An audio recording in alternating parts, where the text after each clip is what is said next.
DK ಸಂಪುಟ ವಿಸ್ತರಣೆಗೆ ಕೊನೆಗೂ ಮುಹೂರ್ತ ಫಿಕ್ಸ್ ಆಯ್ತಾ? ದೆಹಲಿ ಅಂಗಳದಲ್ಲಿ ಸಂಪುಟ ಜಟಾಪಟಿ ಜೋರಾಗಿದೆ. ಸಂಪುಟ ವಿಸ್ತರಣೆಗೆ ಕೊನೆಗೂ ಮುಹೂರ್ತ ಫಿಕ್ಸ್ ಆಯ್ತಾ? ದೆಹಲಿ ಅಂಗಳದಲ್ಲಿ ಸಂಪುಟ ಜಟಾಪಟಿ ಜೋರಾಗಿದೆ. ಇವತ್ತೇ ದೆಹಲಿಗೆ ತೆರಳಲಿರುವ ಸಿಎಂ ಡಿಕೆ. ಮಧ್ಯಾಹ್ನ 2 ಗಂಟೆಗೆ ದೆಹಲಿಗೆ ಡಿಕೆಶಿ ಹೋಗ್ತಾರೆ. ಇವತ್ತು ರಾತ್ರಿ ದೆಹಲಿಯಲ್ಲೇ ಮುಖಾಮ ಹೂಡ್ತಾರೆ. ನಾಳೆ ಹೈಕಮಾಂಡ್ ಭೇಟಿಯಾಗಲಿರುವ ಸಿಎಂ. ಖಾಲಿ ಇರುವ 20 ಸಚಿವ ಸ್ಥಾನ ಭರ್ತಿಗೆ ಮೆಗಾ ಸರ್ಕಸ್ ನಡೀತಾ ಇದೆ. ಫೈನಲ್ ಲಿಸ್ಟ್ ಪಡೆಯೋದಕ್ಕೆ ಕರೆದ ವರಿಷ್ಠರು.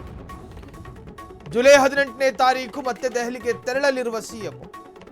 ಅಂದು ಸಿದ್ದರಾಮಯ್ಯ ಜೊತೆ ದೆಹಲಿಗೆ ಡಿಕೆ.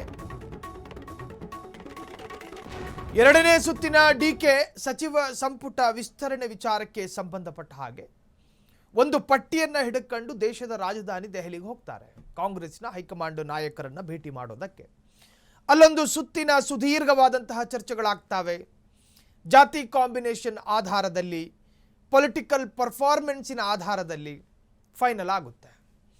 ಸುರ್ಜೇವಾಲಾ, ಲೋಕಸಭಾ ವಿಪಕ್ಷ ನಾಯಕ ರಾಹುಲ್ ಗಾಂಧಿ, ಎಐಸಿಸಿ ಅಧ್ಯಕ್ಷ ಮಲ್ಲಿಕಾರ್ಜುನ್ ಖರ್ಗೆ, ಸಂಘಟನಾ ಚತುರರು ಒಂದಷ್ಟು ಜನ ಭಾಗಿಯಾಗ್ತಾರೆ. ಸೊ ದೆಹಲಿ ಅಂಗಳದಲ್ಲಿ ಸಂಪುಟ ಜಟಾಪಟಿ ಜೋರಾಗಿದೆ. ಇವತ್ತೇ ದೆಹಲಿಗೆ ತೆರಳಲಿರುವ ಸಿಎಂ ಡಿಕೆ ಮಧ್ಯಾಹ್ನ ಸರಿಸುಮಾರು 2 ಗಂಟೆ ಹೊತ್ತಿಗೆ ದೆಹಲಿಗೆ ಡಿಕೆಶಿ ಪ್ರಯಾಣ ಬೆಳೆಸ್ತಾರೆ.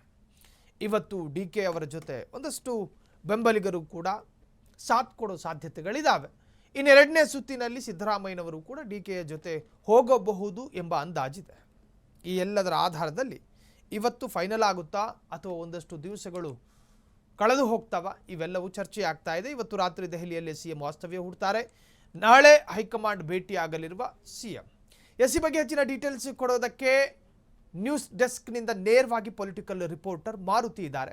ಮಾರುತಿ, ಇವತ್ತು ಡಿಕೆ ಶಿವಕುಮಾರ್ ದೆಹಲಿಗೆ ಹೋಗ್ತಾ ಇರುವುದರ ಉದ್ದೇಶ ಅವರ ಕ್ಯಾಬಿನೆಟ್ ವಿಸ್ತರಣೆಯ ವಿಚಾರವಾಗಿಯೋ ಅಥವಾ ಬೇರೆ ಯಾವುದಾದ್ರೂ ಪೊಲಿಟಿಕಲ್ ರೀಸನ್ಗಳಿದಾವ? ಮಾರುತಿ, ಸೈಲ್, ಹೌದು, ಕ್ಯಾಬಿನೆಟ್ ವಿಸ್ತರಣೆ ಬಗ್ಗೆ ಸಾಕಷ್ಟು ದಿನಗಳಿಂದ ಚರ್ಚೆ ಆಗ್ತಿದೆ. ಪ್ರಮುಖವಾಗಿ ಕಳೆದ 3 ದಿನಗಳಿಂದ ಡಿಕೆಶಿ ಅವರು ಹೇಳಿದ್ರು, ನಾನು ಹೈಕಮಾಂಡ್ ಭೇಟಿಗೆ ಹೋಗ್ತಿದ್ದೇನೆ.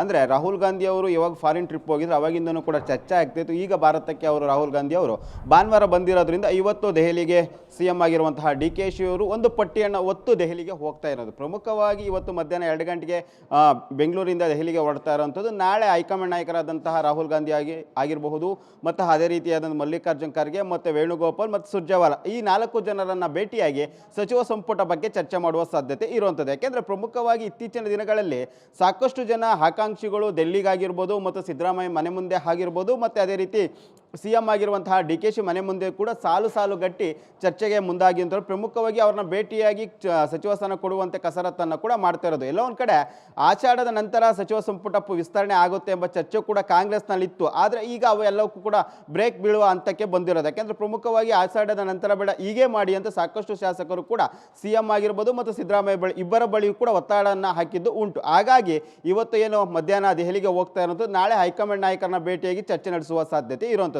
ಈಗಾಗಲೇ ಒಂದು ಹಂತದ ಪಟ್ಟಿಯನ್ನು ಈಗಾಗಲೇ ಹೈಕಮಾಂಡ್ ನಾಯಕರಿಗೆ ಕಳಿಸಿರುವಂಥದ್ದು. ಈಗ ಅಂದರೆ ಎಲ್ಲವೂ ಕೂಡ ಲೆಕ್ಕಾಚಾರ ಹಾಕಿ ಸುಮಾರು ಇರುವಂಥ 20 ಸ್ಥಾನಗಳಿಗೆ 40 ಶಾಸಕರು, ಅದಕ್ಕಿಂತ ಹೆಚ್ಚು ಶಾಸಕರು ಆಕಾಂಕ್ಷಿಗಳ ಪಟ್ಟಿಯೇ ರೆಡಿ ಇರುವಂಥದ್ದು. ಯಾಕೆಂದರೆ ಪ್ರಮುಖವಾಗಿ ಜಿಲ್ಲಾವಾರು ಕೂಡ ಸಾಕಷ್ಟು ಅವಕಾಶಗಳನ್ನು ಕೇಳ್ತಾ ಇರೋದು. ಇನ್ನೊಂದು ಕಡೆ ಸಮುದಾಯವರು ಕೂಡ ಸಚಿವ ಸ್ಥಾನ ಬೇಕು ಅಂತ ಒಂದಷ್ಟು ಕಡೆ ಒತ್ತಡ ಕೂಡ ಕೇಳಿ ಬರ್ತಾ ಇರೋವಂಥದ್ದು. ಪ್ರಮುಖವಾಗಿ ಹೊಸದಾಗಿ ಆಯ್ಕೆಯಾದಂಥವ್ರಿಗೂ ಕೂಡ ಸಚಿವ ಸ್ಥಾನದಲ್ಲಿ ಅವಕಾಶಗಳನ್ನು ಕೊಡಬೇಕು ಅಂತ ಕೂಡ ಒತ್ತಡ ಕೇಳಿ ಬರ್ತಾ ಇರೋದ್ರಿಂದ ಎಲ್ಲವೂ ಕೂಡ ಹಳದಿ ತೂಗಿ ಹೈಕಮಾಂಡ್ ನಾಯಕರು ಒಂದು ನಿರ್ಧಾರಕ್ಕೆ ಬರುವ ಸಾಧ್ಯತೆ ಇರುವಂಥದ್ದು. ಪ್ರಮುಖವಾಗಿ ಈಗ ಏನು ಸಿಎಂ ಅವರು ಡೆಲ್ಲಿಗೆ ಹೋಗಿದ್ದಾರೆ, ನಾಳೆ ಹೈಕಮಾಂಡ್ ನಾಯಕರನ್ನ ಭೇಟಿ ಆಗ್ತಾರೆ. ಆ ನಂತರ 18ನೇ ತಾರೀಕು ಕೂಡ ಒಂದು ಹಂತದ ಮೀಟಿಂಗ್ ಇರುವ ಸಾಧ್ಯತೆ ಇರುವಂಥ. ಪ್ರಮುಖವಾಗಿ 18ನೇ ತಾರೀಕು ಮಾಜಿ ಸಿಎಂ ಆಗಿರುವಂತಹ ಸಿದ್ದರಾಮಯ್ಯ ಆಗಿರ್ಬೋದು ಮತ್ತು ಅದೇ ರೀತಿ ಕೆಪಿಸಿಸಿ ಅಧ್ಯಕ್ಷರಾದಂತಹ BK ಹರಿಪ್ರಸಾದ್, ಅದೇ ರೀತಿಯಾದ DCM ಆಗಿರುವಂತಹ ಪರಮೇಶ್ವರ್ ಕೂಡ ದೆಹಲಿಗೆ ಹೋಗುವ ಸಾಧ್ಯತೆ ಇರುವಂಥದ್ದು. ಅವ್ರನ್ನ ಕೂಡ ಚರ್ಚೆ ನಡೆಸುವ ಸಾಧ್ಯತೆ ಇರೋದು. ಯಾಕೆಂದರೆ ಪ್ರಮುಖವಾಗಿ ಕೆಪಿಸಿಸಿ ಅಧ್ಯಕ್ಷರು ಕೂಡ ತಮ್ಮ ಆಪ್ತರಿಗೆ ಸಚಿವ ಸ್ಥಾನ ಕೊಡಿಸುವ ನಿಟ್ಟಿನಲ್ಲಿ ಕಸರತ್ತನ್ನು ಮಾಡ್ತಾ ಇದ್ದಾರೆ. ಮಾಜಿ ಸಿಎಂ ಆಗಿರುವಂತಹ ಸಿದ್ದರಾಮಯ್ಯರು ಕೂಡ ತಮ್ಮ ಆಪ್ತರು ಮತ್ತು ತಮ್ಮ ಬೆಂಬಲಿಗರು ಇಲ್ಲಿವರೆಗೆ ಯಾರೆಲ್ಲ ಸಪೋರ್ಟ್ ಮಾಡಿದ್ದಾರೆ ಅವ್ರಿಗೂ ಕೂಡ ಸಚಿವ ಸ್ಥಾನ ಕೊಡಿಸುವ ಕೊಡಿಸುವ ನಿಟ್ಟಿನಲ್ಲಿ ಕಸರತ್ತನ್ನು ಮಾಡ್ತಾ ಇರೋದು. ಇನ್ನೊಂದು ಕಡೆ ಹೈಕಮಾಂಡ್ ನಾಯಕರು ಕೂಡ ಒಂದಷ್ಟು ಪಟ್ಟಿಯನ್ನು ರೆಡಿ ಮಾಡಿರೋದು. ಅದೇ ರೀತಿ DK ಶಿ ಅವರು ಕೂಡ ತಮಗೆ ಬೇಕಾದಂಥ ಇಲ್ಲಿವರೆಗೂ ಅಂದರೆ CM ಆಗಲಿಕ್ಕೆ ಯಾರೆಲ್ಲ ಸಪೋರ್ಟ್ ಮಾಡಿದ್ರು ಅಂದರೆ ಮಾಗಲಿ ಬಾಲಕೃಷ್ಣ ಆಗಿರ್ಬೋದು ಅಂತ ಈ ರೀತಿಯಾದಂಥ ಯಾವೆಲ್ಲ ಶಾಸಕರಿಗಿದ್ದಾರೆ ಅವ್ರಿಗೂ ಕೂಡ ಸಚಿವ ಸ್ಥಾನ ಕೊಡಿಸಬೇಕು ಅಂತ ಕಸರತ್ತನ್ನು ಕೂಡ DK ಶಿ ಅವರು ಕೂಡ ಮಾಡ್ತಿದ್ದಾರೆ. ಹೀಗಾಗಿ 4 ಜನರನ್ನು ಕರೆಸಿ ಮಾತುಕತೆ ನಡೆಸಿ ಒಂದು ಫೈನಲ್ ಆಗುವ ಸಾಧ್ಯತೆ ಇರುವಂಥದ್ದು ಸಾಯಿಲ್. ಎಸ್, ಹಾಗೆ ಸಂಪರ್ಕದಲ್ಲಿ ಮಾರುತಿ. ಇದೇ ವಿಚಾರಕ್ಕೆ ಸಂಬಂಧಪಟ್ಟ ಹಾಗೆ ಒಂದಷ್ಟು ಅಪ್ಡೇಟ್ಸ್ಗಳು ಕೂಡ ಲಭ್ಯವಾಗ್ತಾ ಇದೆ. ಹೈಕಮಾಂಡ್ ಅಂಗಳಕ್ಕೆ ಗಾದಿ ಫೈಟು ಶಿಫ್ಟು, ಸಚಿವ ಸಂಪುಟ ವಿಸ್ತರಣೆಗೆ ಆಕಾಂಕ್ಷಿಗಳ ಬಿಗಿಪಟ್ಟು. 20 ಸ್ಥಾನಗಳಿಗೆ ಸುಮಾರು 40 ಆಕಾಂಕ್ಷಿಗಳಿಂದ ಭರ್ಜರಿ ಲಾಬಿಗಳಾಗ್ತಾ ಇದೆ. CM DK, ಮಾಜಿ CM ಸಿದ್ದು ಕೈಯಲ್ಲಿ ಲೀಸ್ಟ್ಗಳಿದ್ದಾವೆ. ಫ್ರೀಡಂ ಟಿವಿಯಲ್ಲಿ ಮಾಸ್ಟರ್ ಬ್ಲಾಸ್ಟರ್ ಎಕ್ಸ್ಕ್ಲೂಸಿವ್ ಲೀಸ್ಟು. ಯಾರ್ಯಾರಾಗಬಹುದು? 20 ಖಾತೆಗಳಿದ್ದಾವೆ. 20ಕ್ಕೆ 40 ಜನ ಆಸ್ಪರೆಂಟ್ಗಳಿದ್ದಾರೆ. ತುದಿಗಾಲ್ನಲ್ಲಿ ನಿಂತವರು ಒಂದಷ್ಟು ಜನ. 20 ಸ್ಥಾನಗಳಿಗೆ 40 ಆಕಾಂಕ್ಷಿಗಳಿಂದ ಭರ್ಜರಿ ಲಾಬಿ. CM DK ಶಿ, ಮಾಜಿ CM ಸಿದ್ದು ಕೈಯಲ್ಲಿ ಲೀಸ್ಟ್ಗಳಿದ್ದಾವೆ. ಫ್ರೀಡಂ ಟಿವಿಯ ಸ್ಕ್ರೀನ್ ಮೇಲೆ ಮಾತ್ರ ನೀವು ಎಕ್ಸ್ಕ್ಲೂಸಿವ್ ಲೀಸ್ಟ್ ಅನ್ನ ಗಮನಿಸಬಹುದು. ಹೈಕಮಾಂಡ್ ಅಂಗಳಕ್ಕೆ ಗಾದಿ ಫೈಟ್ ಶಿಫ್ಟ್ ಆಗಿದೆ. ಬೇರೆ ಬೇರೆ ಜಿಲ್ಲೆಗಳಿಂದ ನಮ್ಮ ನಾಯಕರೇ ಈ ಬಾರಿ DK ಶಿವಕುಮಾರ್ ಅವರ ಕ್ಯಾಬಿನೆಟ್ನಲ್ಲಿ ಮಂತ್ರಿಯಾಗಬೇಕು ಅನ್ನುವ ವಿಪರೀತ ಬೇಡಿಕೆಗಳು ಹೆಚ್ಚಾಗ್ತಾ ಇದೆ. ವಿಪರೀತ. DK ಶಿವಕುಮಾರ್ ಅವರಿಗೆ ತಲೆನೋವು ತರುವ ಹಂತಕ್ಕೆ ಬಂದಿದ್ದಾವೆ. ಒತ್ತಡಗಳು ಆ ಬರಿ ವಿಪರೀತ ಅನ್ನಿಸೋ ಮಟ್ಟಕ್ಕೆ ಬಂದಿದೆ. ಇಬ್ಬರಲ್ಲೂ ಲೀಸ್ಟ್ಗಳಿದ್ದಾವೆ. ಸಿಎಂ DK ಶಿವಕುಮಾರ್ ತನ್ನ ಪರಮಾಧಿಕಾರವನ್ನ ಪ್ರಯೋಗ ಮಾಡಲಾಗದ ಸಂದಿಗ್ಧ ಸ್ಥಿತಿ ಇದು. ರಾಹುಲ್ ಗಾಂಧಿ ಅವರ ಇನ್ಫ್ಲೂಯೆನ್ಸ್ ಪ್ರಯೋಗ ಆಗಲೇಬೇಕು.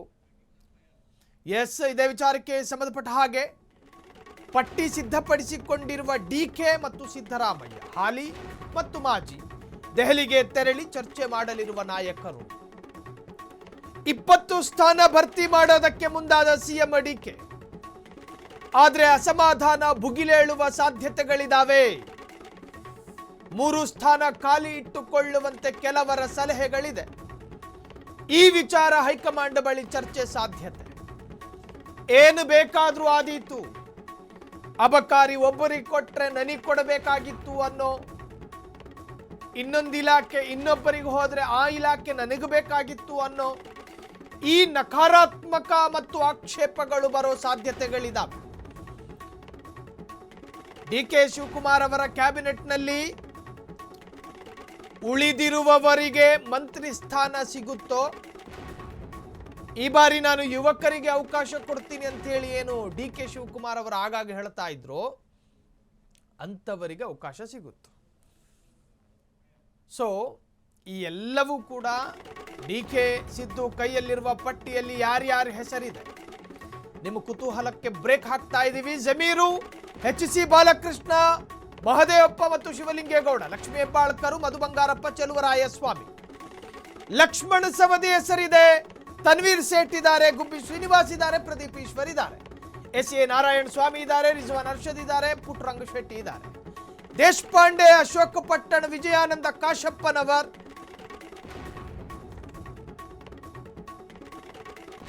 ಬೆಂಬಲಿಗರಿಗೆ ರೋಮಾಂಚನಕಾರಿಯಾದಂತಹ ಹೆಸರಿದು. We are going to fire. Lakshmi Hebbalkar ಹೆಸರಿದೆ, ಮಧು ಬಂಗಾರಪ್ಪ ಮತ್ತು ಚೆಲುವರಾಯಸ್ವಾಮಿ, ಲಕ್ಷ್ಮಣ ಸವದಿ ಮತ್ತು ತನ್ವೀರ್ ಸೇಠು, ಪ್ರದೀಪ್ ಈಶ್ವರ್ ಹೆಸರು ಕೂಡ ಈ ಪಟ್ಟಿಯಲ್ಲಿ ಇರೋದೇ. ಚಿಕ್ಕಬಳ್ಳಾಪುರದಲ್ಲಿ ರಣರೋಚಕ ತಿರುವು.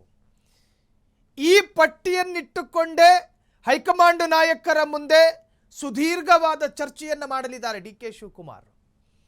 ಸಿದ್ದರಾಮಯ್ಯರ ಬಳಿಯೂ ಕೂಡ ಪಟ್ಟಿಗಳಿರ್ತವೆ. ಲಕ್ಷ್ಮೀ ಹೆಬ್ಬಾಳ್ಕರ್ ಅವರಿಗೆ ಮೊದಲ ಸುತ್ತಿನಲ್ಲೇ ಮಂತ್ರಿ ಸ್ಥಾನ ಸಿಗಬೇಕಾಗಿತ್ತು ಅಂತ ಹೇಳಿ ಪಟ್ಟು ಹಿಡಿದು ಕೂತಿದ್ರು ಹಿಂಬಾಲಕರು, ಬೆಂಬಲಿಗರು. ಎರಡನೇ ಸುತ್ತಿನಲ್ಲಿ ಲಕ್ಷ್ಮೀ ಹೆಬ್ಬಾಳ್ಕರ್ ಹೆಸರಿದೆ. ಯಾವ ಖಾತೆ ಸಿಗುತ್ತೆ? ಮಹಿಳಾ ಮತ್ತು ಮಕ್ಕಳ ಕಲ್ಯಾಣ ಇಲಾಖೆಯ ಖಾತೆನೇ ಸಿಗುತ್ತೋ? ಯಾವ ಖಾತೆ ಸಿಗುತ್ತೆ? ಪೊಲಿಟಿಕಲ್ ರಿಪೋರ್ಟರ್ ಮಾರುತಿ ಸಂಪರ್ಕದಲ್ಲೇ ಇದ್ದಾರೆ. ಸೊ ಈ ಎಲ್ಲ ವಿಚಾರಗಳು ಕೂಡ ಈಗ ರಾಜಕೀಯ ಚರ್ಚೆಗೂ ಕೂಡ ಕಾರಣವಾಗಿದೆ. ಪ್ರದೀಪ್ ಈಶ್ವರು, ಲಕ್ಷ್ಮೀ ಹೆಬ್ಬಾಳ್ಕರು, ಹೀಗೆ ಅನೇಕರು. ಯಾವ್ಯಾವ ಖಾತೆ ಸಿಗಬಹುದು ಎನ್ನುವ ಅಂದಾಜು ಈ ಕ್ಷಣದವರೆಗೂ ಮಾಡೋದಕ್ಕೆ ಸಾಧ್ಯ ಇಲ್ಲ. ಅನೇಕ ಬಾರಿ ಸಿದ್ದರಾಮಯ್ಯರ ಬಳಿ ಒತ್ತಡ ಹಾಕಿದವರು ಈ ಪಟ್ಟಿಯಲ್ಲಿದ್ದಾರೆ. BZ ಜಮೀರ್ ಅಹ್ಮದ್ ಖಾನ್, ರಿಜ್ವಾನ್ ಅರ್ಷದ್. ಸೊ ಮಾರುತಿ ಜೊತೆ ಸಾಕಷ್ಟು ಮಾಹಿತಿಯನ್ನು ಪಡೆಯೋದಿದೆ. ಮಾರುತಿ, ನಾವೀಗಾಗಲೇ ರಿವೀಲ್ ಮಾಡಿದ್ದೀವಿ ಒಂದಷ್ಟು ಹೆಸರುಗಳನ್ನು. ಆ ರಿವೀಲ್ ಆಗಲ್ಪಟ್ಟ ಪಟ್ಟಿಯಲ್ಲಿರ್ತಕ್ಕಂಥ ಹೆಸರಿಗೆ ಯಾವ್ಯಾವ ಖಾತೆ ಸಿಗಬಹುದು ಅನ್ನೋ ಅಂದಾಜು ಈ ಕ್ಷಣದವರೆಗೂ ನಮಗಿಲ್ಲ. ಹೌದಾ? ಆ ಲಿಸ್ಟ್ನಲ್ಲಿರೋ ಹೆಸರುಗಳು ಪಕ್ಕಾ ಆಗಿದೆಯಾ? ಸೈಲ್ ಒಂದು ಹಂತದಲ್ಲಿ ಹೌದು ಅಂತಲೇ ಹೇಳ್ಬೋದು. ಯಾಕೆಂದರೆ ಈಗಾಗಲೇ ತಾವು ಹೇಳಿದಂತೆ ಇರುವಂಥ 20 ಸ್ಥಾನಗಳಿಗೆ 50 ಜನರ ಶಾಸಕರ ಪೈಪೋಟಿ ಸಚಿವ ಸ್ಥಾನಕ್ಕೆ ಇರುವಂಥದ್ದು. ಪ್ರಮುಖವಾಗಿ ಇದು ಹೈಕಮಾಂಡ್ಗಾಗಿರ್ಬೋದು ಮತ್ತು ರಾಜ್ಯ ನಾಯಕರಾದಂಥ DK ಶಿ ಮತ್ತು ಅದೇ ರೀತಿ ಮಾಜಿ CM ಆದಂಥ ಸಿದ್ದರಾಮಯ್ಯ ಅವರಿಗೆ ತಲೆನೋವನ್ನು ತಂದಿರೋದು. ಯಾಕೆಂದರೆ ಪ್ರತಿದಿನ ನಾವು ನೋಡ್ತಿರ್ಬೋದು, ಪ್ರತಿದಿನ ಸಿದ್ದರಾಮಯ್ಯನ ಮನೆ ಮುಂದೆ ಒಂದಷ್ಟು ಜನ ಶಾಸಕರು ಇರ್ತಾರೆ, DK ಶಿ ಮನೆ ಮುಂದೆ ಒಂದಷ್ಟು ಶಾಸಕರು ಕೂಡ ಕ್ಯೂವನ್ನು ನಿಂತಿರ್ತಾರೆ. ಅಂದರೆ ನಮಗೆ ಸಚಿವ ಸ್ಥಾನ ಕೊಡಿ ಅಂತ ಕೂಡ ಲಾಬಿಯನ್ನು ಮಾಡ್ತಾ ಇರೋದು. ಇನ್ನೊಂದು ಕಡೆ ಮಲ್ಲಿಕಾರ್ಜುನ್ ಖರ್ಗೆ ಅವ್ರನ್ನು ಕೂಡ ಹಿರಿಯ ನಾಯಕರು ಕೂಡ ಭೇಟಿಯಾಗಿ ಕಸರತ್ತನ್ನು ಮಾಡ್ತಾ ಇರೋದು.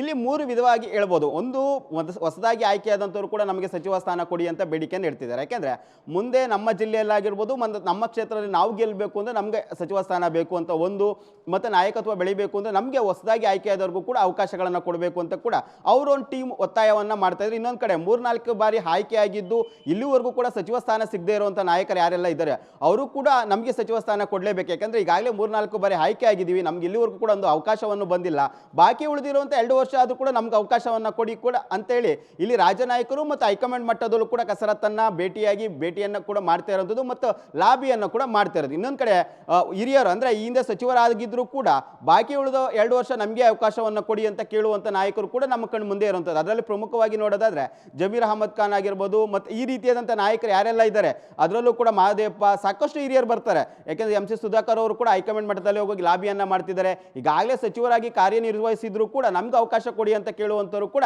ದೊಡ್ಡ ಮಟ್ಟದಲ್ಲಿ ಸಂಖ್ಯೆ ಇದೆ. ಇದನ್ನು ಯಾವ ರೀತಿ ನಿಭಾಯಿಸಬೇಕು ಎಂಬುದೇ ಕೂಡ ಸಾಕಷ್ಟು ಕಷ್ಟದಲ್ಲಿರುವಂಥದ್ದು ಹೈಕಮಾಂಡ್ ಮತ್ತು ರಾಜ್ಯ ನಾಯಕರು. ಇದರಲ್ಲಿ ಜಾತಿ ಆಧಾರದ ಮೇಲೂ ಕೂಡ ಸಚಿವ ಸ್ಥಾನವನ್ನು ವಿಂಗಡಣೆ ಮಾಡಬೇಕು ಮತ್ತು ಜಿಲ್ಲಾವಾರು ಸಮುದಾಯವಾರು ಕೂಡ ಸಚಿವ ಸ್ಥಾನವನ್ನು ಕೊಡಬೇಕು. ಹೀಗಾಗಿ ಯಾವ ರೀತಿ ನಿರ್ಧಾರಗಳನ್ನು ಕೈಗೊಳ್ತಾರೆ ಎಂಬುದು ಕೂಡ ಸಾಕಷ್ಟು ಕುತೂಹಲ ಮೂಡಿಸಿರುವಂಥದ್ದು.